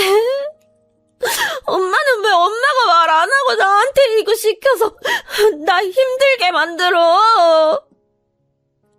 듣는데 정말 속상하더라고요. 저한테 무뚝뚝하고 정없게 구는 건 그렇다 쳐도 아이한테 그러면 안 되는 거잖아요. 공부 잘하고 똑똑한 저희 아이가 우는 소리를 들으니까 가슴이 찢어졌죠. 제가 화가 나서 남편한테 바로 연락했어요. 아이한테 그런 식으로 거절한 거 맞냐고 물었더니 당당하게 맞다고 대답하더군요. 애한테 어쩜 그럴 수가 있어. 그리고 자기가 하는 일이 뭐 그렇게 바쁘고 힘들다고 애 생일도 못 챙겨준다고 그래. 거절하더라도 조금 부드럽게 해줄 순 없었어? 다짜고짜 왜 화를 내? 너답지 않게. 애가 벌써부터 겉멋들어서 연예인들 간다는 고급 레스토랑에 눈독 들이고 거기서 생일 저녁 먹고 싶다고 하는데 그걸 부모로서 따끔하게 교육시켜주는 게 맞지? 애가 10원 한 장을 안 벌어봤는데 돈의 가치를 알기나 하겠어? 자기 무슨 소리 하는 거야? 애가 돈을 왜 벌어야 되는데? 학교 가서 공부만 하면 되는 애야. 돈은 내가 벌고 자기가 벌잖아. 마땅히 애가 여유로운 생활을 누렸으면 해서 우리가 열심히 돈 버는 거 아니었어? 그렇게나 레스토랑이 싫으면 딴 데로 예약해. 가격대 조금 낮은 곳으로 가면 되겠네. 됐어. 이미 기분 다 망쳤는데 가긴 어딜 간다고 예약을 하래. 둘이서 모녀끼리 오붓하게 시간 즐겨. 난 빠질 테니까. 이때 너무 화가 나서 머리 뚜껑이 열리는 기분이었어요. 딸아이는 사춘기가 왔어도 자기 엄마 아빠랑 잘 지내보고 싶어서 노력 중이고 저희 눈치 살피는 게 뻔히 보이는데 저는 그런 딸이 가끔은 너무 예민하고 민감한 성정을 타고났다는 생각도 했었고요. 굳이 저렇게 자기 부모 눈치 보고 분위기 살필 필요까지 있나 싶어서요. 그런데 알고 보니까 딸아이가 맞았던 것이죠. 눈치를 살펴야 할 만큼 남편이 가정 안에서 비정상적인 태도를 취하고 있었던 거예요. 저야 매사 비슷비슷하게 살아서 몰랐지만 성장하던 아이의 눈에는 그런 게 다 보였나 봐요. 자기 아빠가 자기한테 깊은 애정이나 관심이 없다는 것도 본능적으로 감지하고 있었던 걸지도 모르겠어요. 결국 아이 생일날 저랑 둘이서 저녁을 먹었고요. 실컷 쇼핑도 시켜줬어요. 기뻐하던 아이가 제 입에서 남편 얘기가 나오니까 금세 주눅 드는 게 보였죠. 다음엔 아빠도 꼭 불러서 우리가 쇼핑 기사로 부려먹자. 알았지, 우리 딸? 엄마가 앞으론 아빠가 우리 딸한테 시간 많이 낼 수 있도록 만들어 볼게. 아니야, 엄마. 그러지 마. 나 때문에 혹시라도 엄마랑 아빠 싸우게 될까봐. 나는 그게 걱정되고 싫어. 아빠보단 엄마가 돈도 많이 벌고 더 바쁜 것 같은데 나한테 시간을 내주는 건 아빠가 아니라 엄마잖아. 이게 뭘 의미하는지 나도 알아? 모르는 나이 아니야. 너무 속상했네요. 그 이후로는 남편이 어떻게 행동하는지 유심히 관찰하게 됐던 것 같아요. 저는 원래 일상이 철저히 제 중심이었고 아이의 안위가 우선이었다면 좀 더 이제 포괄적으로 집안을 둘러보게 된 거였죠. 참고로 저희 집엔 일하시는 아주머니가 한 분 계셨기 때문에 웬만한 집안일은 그분이 다 하셨네요. 남편이 어떠한가 지켜봤더니 저한테 하는 표정이나 말투가 늘 시큰둥했어요. 그러다가 제가 잔소리라도 시작할라 치면 귀찮다는 듯이 고개를 휙 돌려버렸고 그도 아니면 대놓고 아예 눈을 감아버리는 식이었죠. 저하고는 소통을 안 하려고 드는 사람처럼요. 그리고 아이한텐 정말로 무관심했습니다. 아이가 학교에서 시험 성적표 나온 게 만족스럽다면서 자랑을 했던 날 저는 뛸 듯이 기뻐서 칭찬 세례를 퍼부었고 용돈을 주겠다고 했지만 옆에서 남편은 하나도 안 기쁘다는 얼굴로 잘했네 딱 한마디 하고 말더군요. 그러자 아이가 침울해하는 게 보였고요. 제가 어이가 없어서 남편한테 물어봤어요. 왜 아이한테 그따위로 구냐고요. 애 아버지가 돼서 그렇게 행동하는 게 정말 합당하냐고 생각하냐 물어봤더니 남편의 대답이 가관이었습니다. 아, 내가 예전에 혼자 애 키우면서 집안일 했던 시절 다 잊어버렸어? 나 혼자서 하루 24시간 애 상대하면서 보냈었잖아. 그때 너무 질려버렸나 봐. 그런 앙금이 남아있어서 그런지 우리 딸인데도 솔직히 애틋한 정은 안 생기네. 미친 거 아닌가요? 자기 핏줄인데 그거 잠깐 혼자서 독박 육아했었던 게 그렇게나 억울해서 앙금이라는 표현까지 쓴다고요? 도저히 믿어지지가 않았습니다.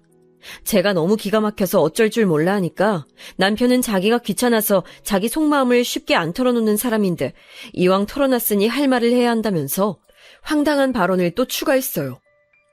아기 때 키워봤어야 정이 가지, 안 그래? 걸음마 떼고 말문 트이고 뛰어다니고 처음 글자 익히고 그런 걸 실시간으로 다 옆에서 지켜봤어야 애틋한 마음이 생겨나는 거잖아. 근데 우리 애는 그 시기에 양가 어른들 손에 자랐으니 내 딸은 맞긴 한데 가끔은 생각이 참 복잡하다. 듣자 하니까 자기 아주 이상한 생각을 하고선 말을 하는구나. 아니 거기까진 내가 이해 안 돼도 그렇다고 쳐볼게. 근데 오늘처럼 애가 학교에서 성적 잘 받아왔다고 그거 자랑하는데 찬물을 끼얹는 건 도대체 왜 그러는 거야? 빈말이나마 칭찬해주고 응원해줄 수 있는 거잖아. 이건 성의의 문제라고. 왜 그렇게 무신경하게 굴어? 애한테 상처 주고 싶어서 환장한 사람 같아. 무신경하게 살아온 건 넌데 왜 내가 그런 소리 들어야 하는지 모르겠다. 야, 그리고 애가 지 엄마 머리 닮아서 공부 잘하는 거 뻔한데 내가 거기서 무슨 공이 있다고 괜히 나서겠어? 내 머리 안 닮았으니까 성적도 전교에서 노는 거겠지. 그래, 잘 됐네. 자기 엄마 닮아서 대학도 좋은 데 갈 테고. 멋지다 아주. 뭐? 자기 지금 설마 자기 자식 질투하는 건 아니지? 나는 내 남편이 그 정도로 추한 남자는 아닐 거라고 믿어? 야, 그만하자. 너랑 얘기만 했다 하면 아주 머리가 아파. 피곤하다고.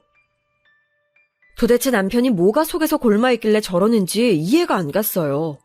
확실한 건 저희 가정엔 커다란 균열이 생겨 있다는 것이었죠.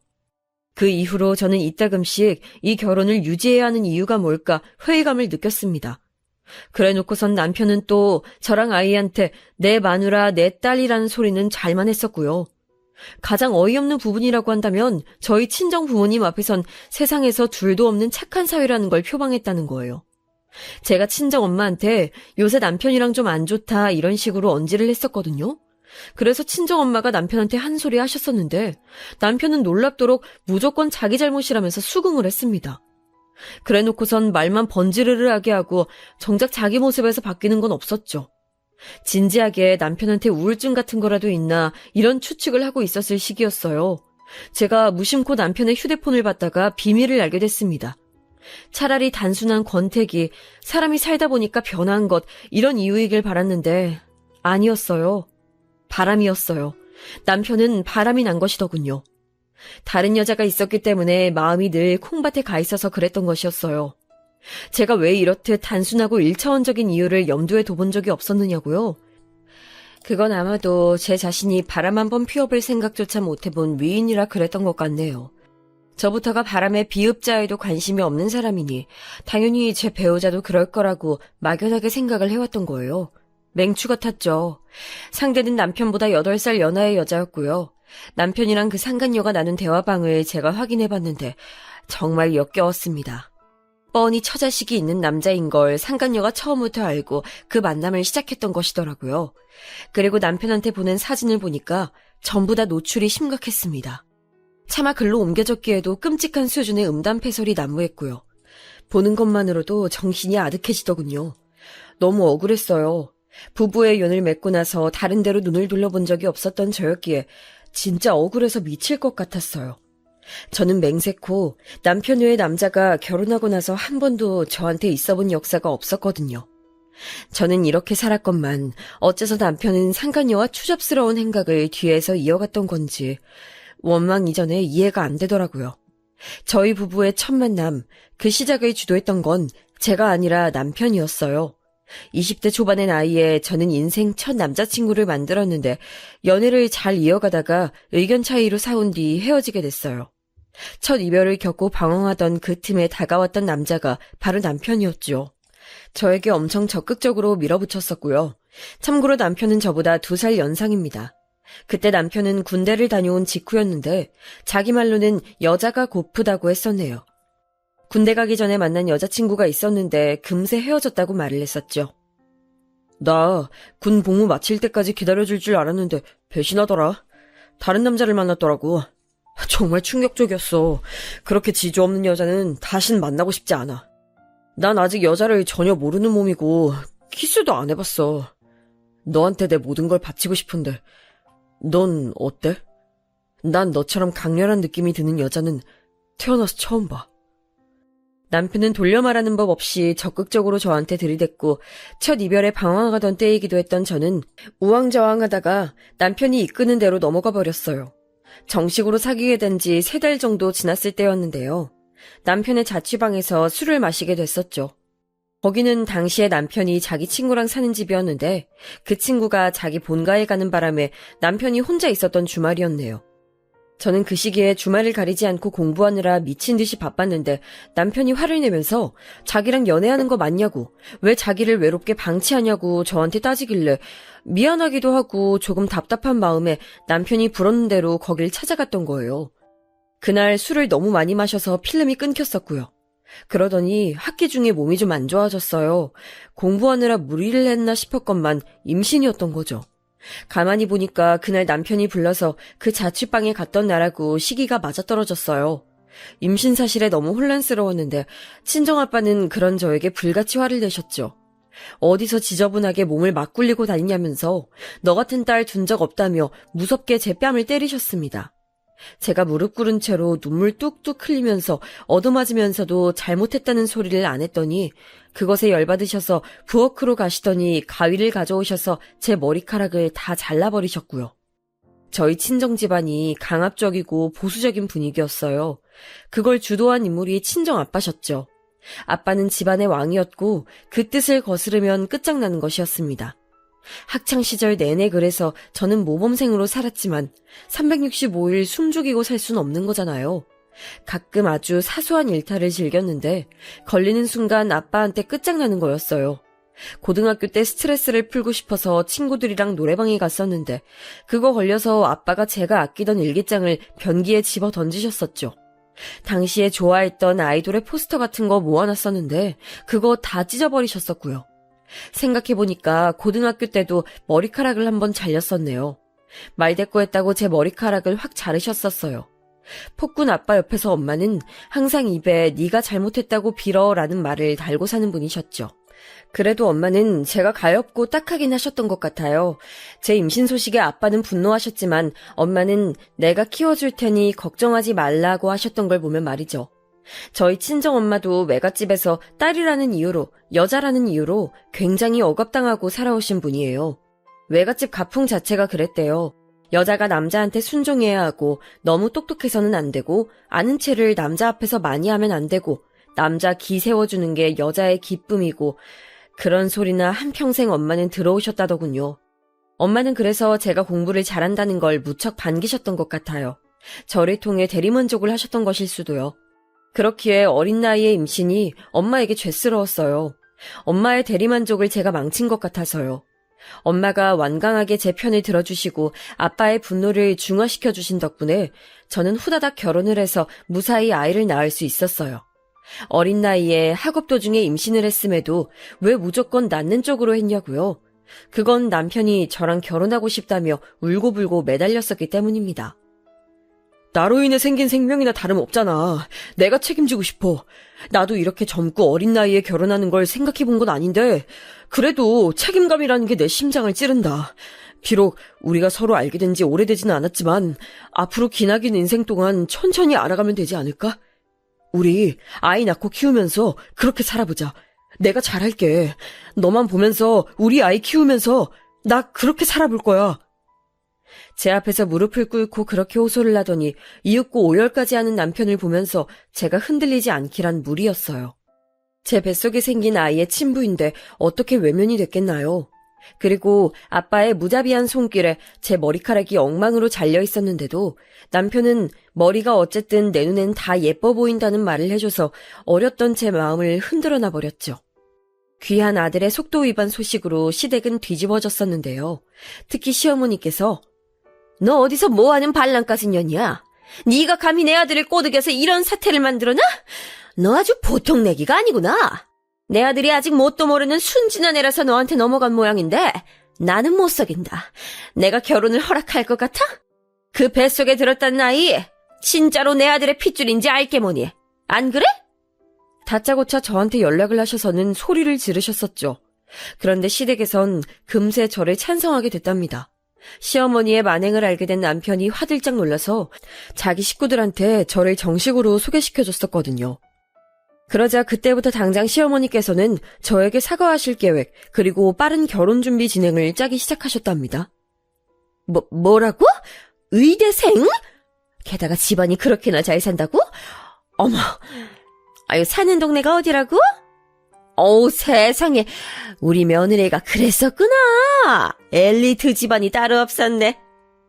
갑자기 태세 전환을 꾀하신 거예요. 저는 그 변화가 너무 당혹스러웠지만 저를 무척 반겨주는 시댁 식구들을 보자 금세 마음이 풀려버렸던 것 같아요. 그래서 결혼을 하게 된 거였고 친정과 시댁을 오가며 저희 아이가 커갔던 거예요. 제가 의사 되느라고 바빴으니까요. 오래 연애를 한 것도 아닌데 너무 급하게 아이가 생겨서 했던 결혼, 제가 평범한 직업군에서 살짝 벗어나 있는 의사라는 직종에 몸을 담고 있어서 남편하고는 여러모로 차이가 있었기 때문에 부부간의 관계가 끈끈하지 못했던 건 맞아요. 서로 타이밍이 어긋나서 진심이 전해지지 않았던 시기도 있었고요. 하지만 어쨌거나 저에게 남은 평생을 운운하며 저와 아이만 바라보겠다고 맹세했던 쪽은 남편이었잖아요. 그런 사람이 어떻게 저질스러운 발언이나 서슴지 않고 하는 상간녀랑 바람을 피울 수가 있나요? 도저히 용납이 안 됐습니다. 이거 다 뭐야? 자기 휴대폰에서 나온 이 불륜 증거들. 이게 뭔지 어디 설명해봐. 가짜는 핑계라도 내가 궁금해서 한번 들어봐 줄 테니까. 왜 남의 휴대폰을 멋대로 봐? 잠금 걸려있는데 그걸 무슨 수로 풀어서 확인한 거야? 설마 이상한 수를 써서 잠금 비밀번호 알아낸 건 아니지? 내 휴대폰에 관심 없길래 방심했더니 이런 일이 생기네. 여기서 내 탓을 하는 게 정말 어이가 없다. 자기가 휴대폰 잠금 풀어놓고 욕실에 씻으러 갔는데 그 사이에 알림이 하도 울리길래 내가 궁금해서 화면 확인했더니 그런 내용들이 있었어. 이제 해결됐니? 그럼 불륜에 대해서 어디 말해봐. 이러나 저러나 결국 이혼이라는 결말이지만 내가 이유가 너무 궁금해서 그거라도 들어보고 싶어서 이러는 거야. 이혼이라니? 그래, 나 바람 피운 거 맞아. 내 외롭고 힘든 마음, 어두운 부분들 잘 알아주고 감싸주는 그 애에게 너무 고마워서 처음엔 고마운 마음에 날 좋아한다고 고백해오는 그 마음을 외면하기 힘들어서 몇 번 만나주려던 것뿐이었어. 그런데 점점 도발적으로 다가오더라고. 내가 딱 3번 같이 만나서 밥 먹어준 후부터 적극적으로 어필을 해오고 자기 사진 보내고. 그러길래 나도 솔직히 남자로 쏙한 거지. 걔는 너무 매력적이니까. 그래서 내버려뒀던 것 같아. 어떻게 나오나 보고 싶어서. 하지만 진지한 마음으로 걔한테 애정 준 적은 없어. 내 외로움에 도피처였을 뿐이지. 너만 외롭니? 너만 힘들어? 나도 지칠 때 많아. 내가 워낙 성격이 묻어나고 남한테 의지를 안 하려 들어서 그런 거지. 나도 깊은 속마음으론 늘 괴로울 때가 많았어. 왜냐고? 네가 나를 힘들게 만들었으니까. 너 나랑 우리 딸 위해서 마음으로 희생해본 적 있어? 정성스럽게 뭘 해본 적이라도 있었니? 이게 어떻게 가족이야? 그런 마당에 저급한 농담이나 일삼는 어린 여자랑 바람이나? 됐어. 더 재고할 것도 없어. 이혼하자고. 너랑 그 여자 둘 다 내가 조져놓을 거니까 그런 줄 알아. 미안해. 내가 예상치 못하게 그때 너랑 너무 이르게 결혼을 했어서 그런지 계속 마음이 붕 떠서 살아온 것 같아.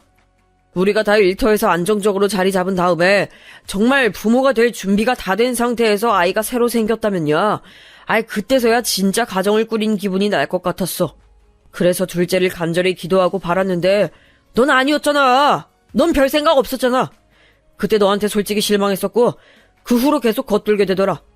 그러다가 말하지 않아도 날 알아주고 위로해주는 상대가 나타나니까 정신을 못 차리겠더라고. 이게 아닌 걸 알면서도 속절없이 끌려갔어. 미안해. 내가 너무 나약해서 그랬어. 그런데 나 우리 가정을 잃고 싶진 않아. 내가 이렇게 빌 테니까 한 번만 눈 감아주면 안 될까? 남편이 눈에 눈물이 그렁그렁해져서는 제가 머뭇거리니까 갑자기 제 앞에서 무릎까지 꿇었어요. 그 모습을 보니까 진짜 한숨만 나오더라고요. 어쩌다가 이 지경까지 왔는가 싶고 서로에게 서로가 인연이 아니었나 하는 안타까운 생각만 들었네요. 머리가 아파서 다음에 얘기하자 하고는 일단 자리를 피했어요. 그런데 그 다음 날에 남편이 저한테 또 절절하게 사과를 했어요. 자기가 정서적으로 불안했던 걸 알고 있지 않았냐면서 정신적인 결함 때문에 그 상간녀한테 홀렸던 것뿐이지 진지한 감정은 전혀 없었으니까 용서해달라며 빌었습니다. 꽤 오래도록 저나 딸아이한테 소홀하고 냉정했던 남편이었기에 그런 모습을 보니까 낯설면서도 기분이 이상하더라고요. 그런데 제가 사실 마음속으로 남편한테 빚이 있었나 봐요. 예전에 남편이 힘들어할 때 그 속을 들여다봐 줄 겸 둘째 임신을 포기하자고 그랬을 때 그 심경이 어땠는지 물어나 봐줄 걸. 그런 후회가 조금 있었거든요. 그런 게 저의 마음을 약하게 만들었어요. 저도 모르게 입술 꽉 깨문 채로 남편을 향해 고개를 끄덕여주고 말았습니다. 여기까지는 묵인하고 참고 넘어가 주겠다는 뜻이었죠. 남편은 앞으로 한눈 안 팔고 살겠다 그랬어요. 길고 긴 결혼 생활이라면 어쩌다가 겪을 법한 일로 그저 그런 수준의 해프닝으로 이 사건이 남을 거라고 그때까지만 해도 저는 그렇게 생각하고 있었던 것 같아요. 그런데 일주일 정도가 지났을 때였나? 누가 저한테 안녕하세요 라고 카톡을 보내왔어요. 모르는 사람이어서 고개를 갸웃하던 저는 프로필 사진을 확인하고선 입을 틀어막았죠. 그 상간녀였으니까요. 제가 너무 황당해서 답장을 못하고 있었는데 그 상간녀가 재차 내용을 보내왔습니다. 오빠한테 저랑 헤어지라고 했다면서요? 정말 배려심이 부족한 분이시네요. 사랑하는 사람의 행복을 빌어주시는 게 진짜 사랑 아닐까요? 전 그렇게 생각해요. 딸 하나 있다고 유세 부리면서 오빠 발목 잡는 거 너무 추하세요. 좋은 말로 할 때 오빠 놓아주세요. 정중히 부탁드립니다. 협박조로 말을 해놓고선 정중히 부탁한다고요? 그것만 봐도 못 배워먹은 티가 나는 것 같아서 제 속이 부글부글 끓었네요. 확실히 보통 내기는 아닌 것 같아서 저도 답장을 짧게 보내줬어요. 어쨌거나 부부 사이엔 문제 없고 화목한 가정이니까 불륜 저지른 철면피가 꺼져주시면 감사하겠다고 말이죠. 용건만 딱 보냈는데 잠시 후에 저를 비웃는 답장이 또 날아들었어요. 화목한 가정이요? 어제도 집에서 사건 하나가 있으셨던 모양이던데. 화목한 척 하셔봤자 소용없고요. 오빠 자유롭게 놓아주세요. 사람 대 사람으로 오빠가 너무 안쓰러워서 그래요. 그리고 그쪽은 너무 늙었잖아요. 아이를 더 낳고 싶어도 못 낳는 몸으로 그만 발악하시고 얌전히 오빠 저한테 보내세요.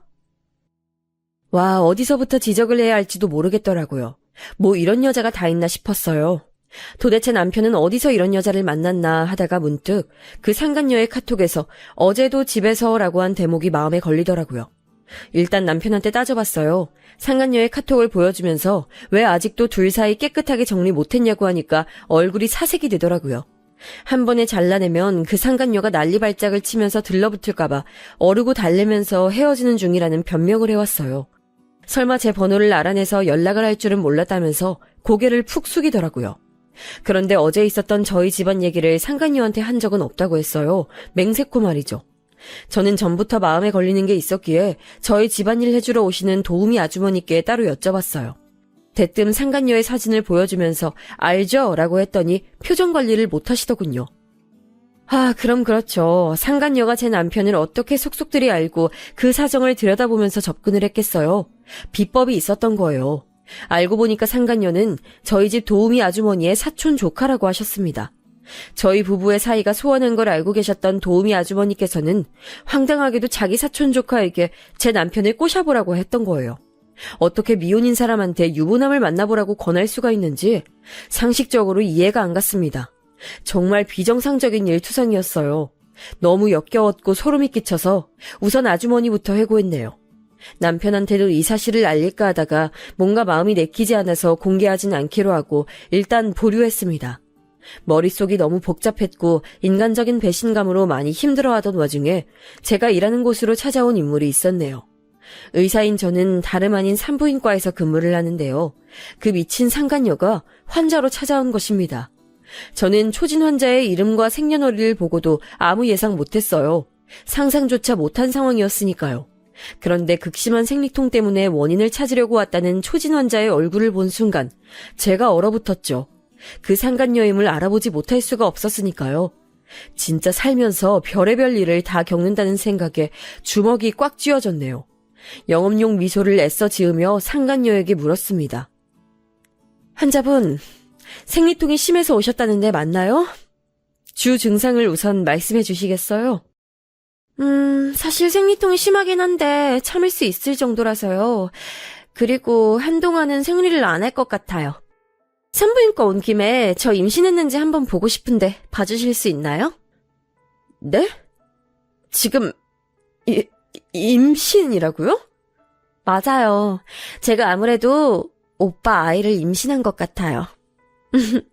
제가 건강해서 그런가? 아니면 누구누구보다 어려서 그런가? 임신이 잘 되나 봐요. 아직 테스트기는 안 해봤는데 제 느낌이 임신이네요. 2달째 생리를 건너뛰었거든요. 선생님이 한번 어떤지 봐주세요.